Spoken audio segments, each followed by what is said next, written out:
Welcome to Stories for Sprouts and Seedlings. My name's Miss Jessica, and today we're going to read a book called Runaway Garden, a delicious story that's good for you too. And this is by Jeffrey Schatzer.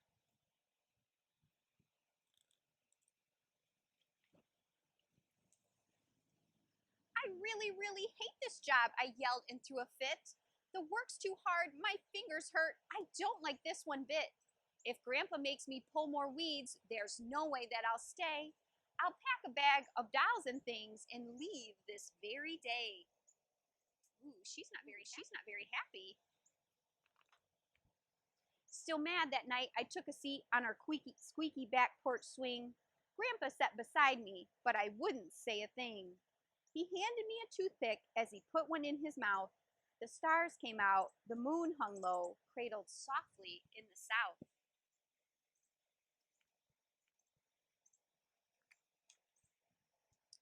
It was a clear and starry night like this, Grandpa began to say, that the vegetables in these here parts got up and ran away. The magic in the moonbeams, or the first crisp air of fall, cast a spell on the plants inside the garden wall. Can you see something interesting about those carrots? Those carrots have eyes.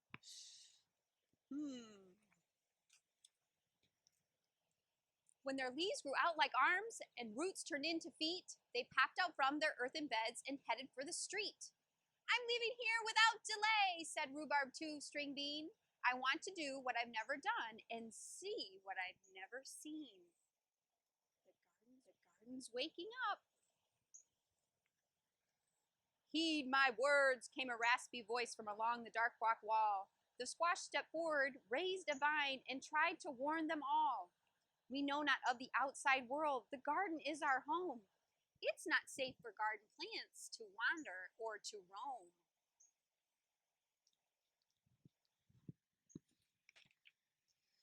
Don't listen, said the ear of corn. I've heard it all before. I'm tired of the garden life. I know there must be more. That's right, said the asparagus. I want some fun myself before I'm piled up with my friends upon the grocer's shelf. Can you see the corn? And here's a green onion and a squash. Those silly plants ignored the squash and trusted in their fate. The potatoes all just closed their eyes and took off out the gate. All the green peas split for town. The tomatoes stewed and stirred. Celery and her friend sweet corn stalked off without a word.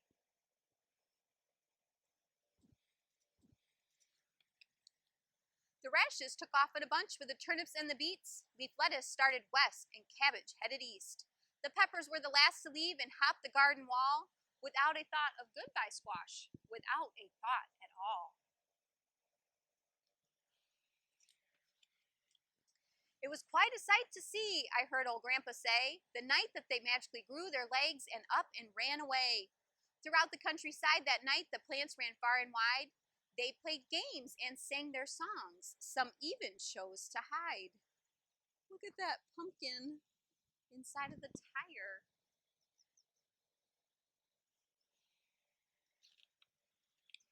Here's some vegetables doing some crazy things. Look at this carrot. He's riding a rabbit. And oh my goodness, look at the broccoli and the peas. They're jumping into a barrel. Lots of funny vegetable things happening in the garden. At first the veggies thought it great to scamper around so free, but it wasn't long before things went wrong. That is, if you ask me. Even the berries got in a jam before the night was done. I guess those silly plants found out that running away is no fun.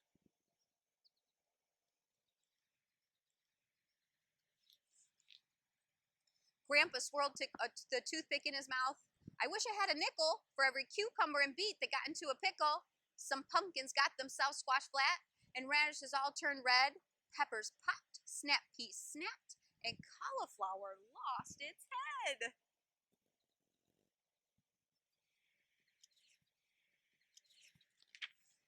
Before the yawning rays of dawn, they made their way back home. Each said, I'm sorry to the squash, vowing never again to roam. Then Grandpa winked, he squeezed me close and whispered in my ear, what can we learn from the vegetables? we learn, my dear? They all look very sad coming back.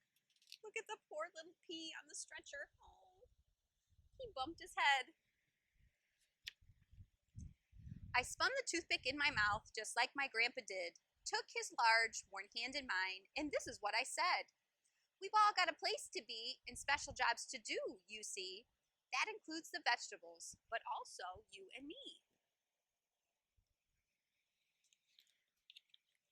We snuggled late into the night on the creaky wooden swing. The time passed quickly as we swung, though we didn't say a thing. Just before I fell asleep in the moon's soft golden wash, I kissed my grandpa's balding head. From then on, I called him Squash. And here's a picture of Grandpa and Squash. That's such a great story. There's so many wonderful things growing in the vegetable garden right now.